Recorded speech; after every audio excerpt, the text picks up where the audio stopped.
So, here is why we don't want fracking. We have been told the only reason we would ever have wanted fracking is to bring down our energy prices. We have an energy crisis, we need warmer homes and we need affordable energy bills. But fracking is not going to give us that.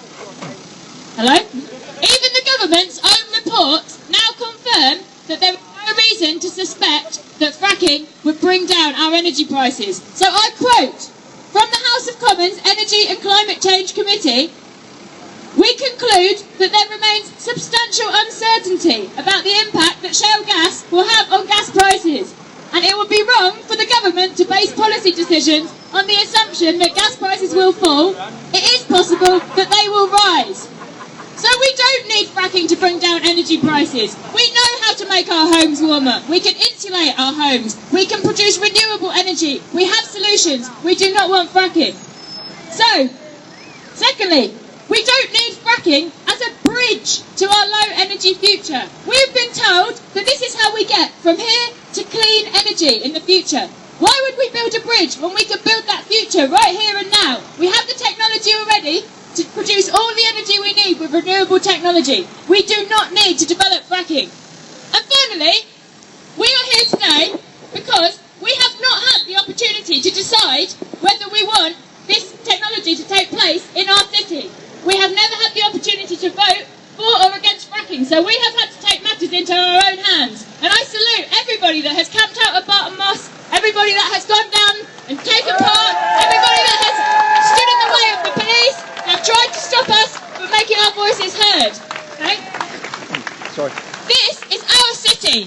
It is our shale rock. They are our tiny bubbles of gas. And if we want to get at them, that should be our decision. I'm in the Green Party, and we are calling for a law to make it a decision that is in the hands of communities so they can decide if they want fracking or not. This is our city. We want no fracking here, no fracking in Greater Manchester, no fracking anywhere. Bye-bye. No, I'm trying to say bye-bye to these gimps. Thanks, Laura. We've got somebody from Barton Moss camp here who wants to come and speak to y'all. This is Cosmic. Tim is going to come and speak to you for a couple of minutes or so. Wow, hello everybody.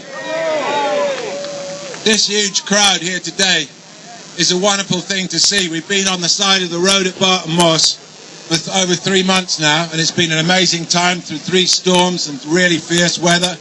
But we've held it together through this winter, and here comes the spring. And now it's time for everybody to get out and start taking action. Because as the spring comes, these sites are going to start opening up all across the country.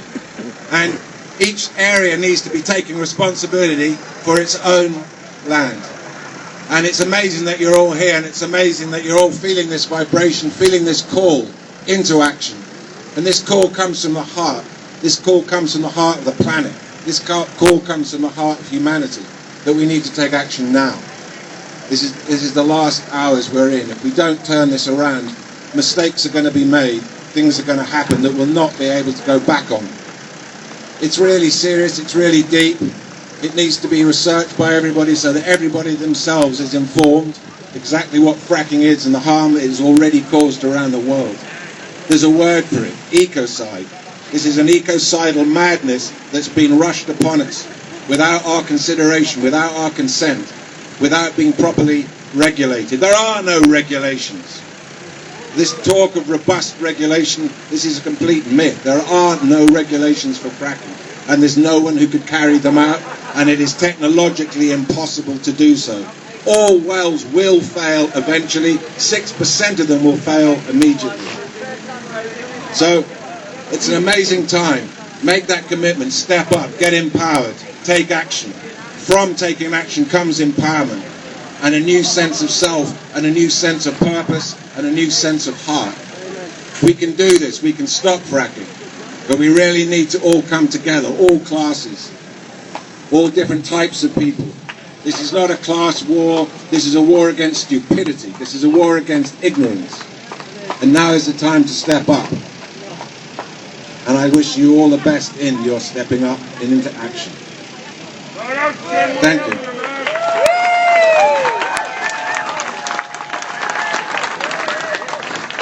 ladies and gentlemen, you probably have already met Anne. She is big sight, is number one. Yeah, she's regular up at the camp. She's a local. She's going to come and talk to you now. It's a really strange thing. Just to be an angry person gets you all this popularity down at the camp. I can't speak highly enough for the people down there who've given up their time, their money, their space in their lives to camp in terrible conditions, to put up with the way the police have treated them.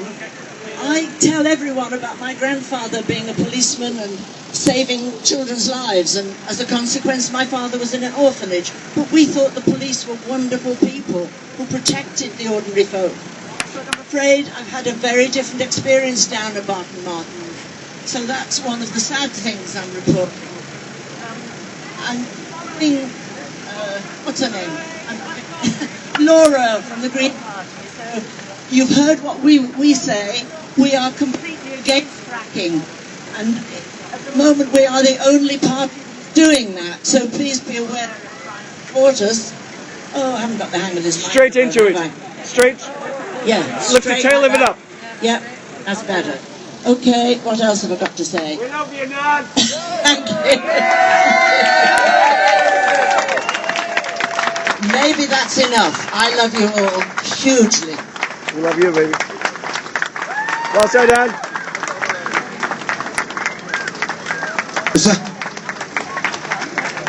Yeah, come on then, mate. Ian? Ian Hodson, National President of Bakers Union. Really pleased to be here today and bring solidarity from the Bakers Food and Allied Workers Union. Most people who's been down at the camp will have met some of our members in recent weeks, and we've been really proud to go down there and support you. What our members say is they want some questions answering. They want to know why this government hasn't carried out any investigations or proper research before they decided to put all of our country, our countryside at risk. They want to know why it is that in a country where they say... Don't shout into it too loud, it's just cutting out. Okay, they want to know why it is that in a country that year after year imposes hosepipe bans, we can suddenly find water that's so readily available to take part in this fracking process. They want to know, what is the cost? What is the cost to the normal water rate payer? They want to know how much are we going to be charged for this process taking place. They're really keen and interested to understand why, in this dash for private individual wealth, this government has decided that it's right to make earthquakes a possibility in the UK. Because I live in Blackpool, and let me tell you, it actually does happen. Earthquakes happen because of fracking, and in 2011 research proved that it happened in 2011 in Blackpool, and it also proved in 2011 it happened in Canada too.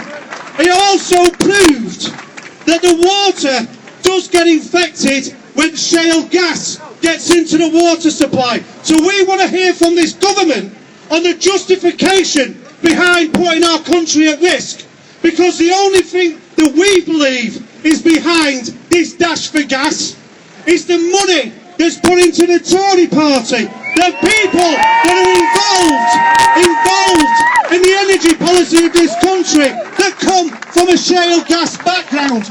Those are the reasons why we've got a dash. It's about individuals profiting from our country. But let me tell you, our trade union is proud to support you, proud to be behind you, proud of the people that took their time and effort to camp out at Barton Moss, proud to be associated with those people determined to fight for our society, to fight for our communities, to fight for the future, for us, not just this generation, but generations to come. And solidarity to you all. Thank you. Could you introduce yourself again?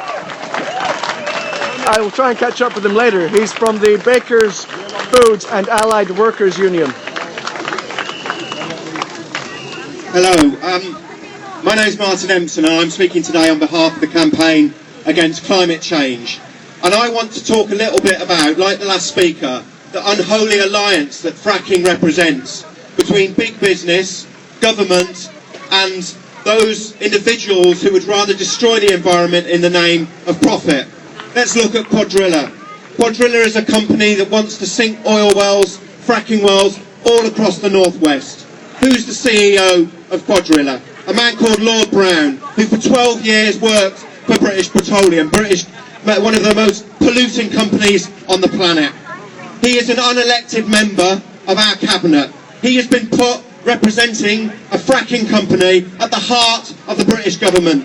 What does the first thing he do when he gets in that position?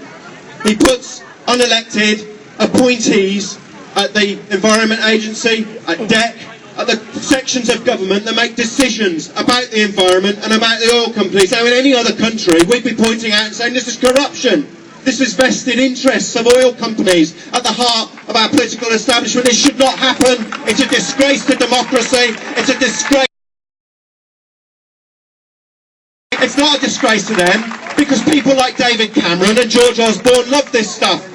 Why is it that with one hand they can take money away from local authorities like Manchester or like Salford, take it away from public services and then offer bribes if they could take fracking back on their land? So this is a disgraceful abuse of power and privilege from these corporations. And it doesn't mean, and it gives me a very, very worrying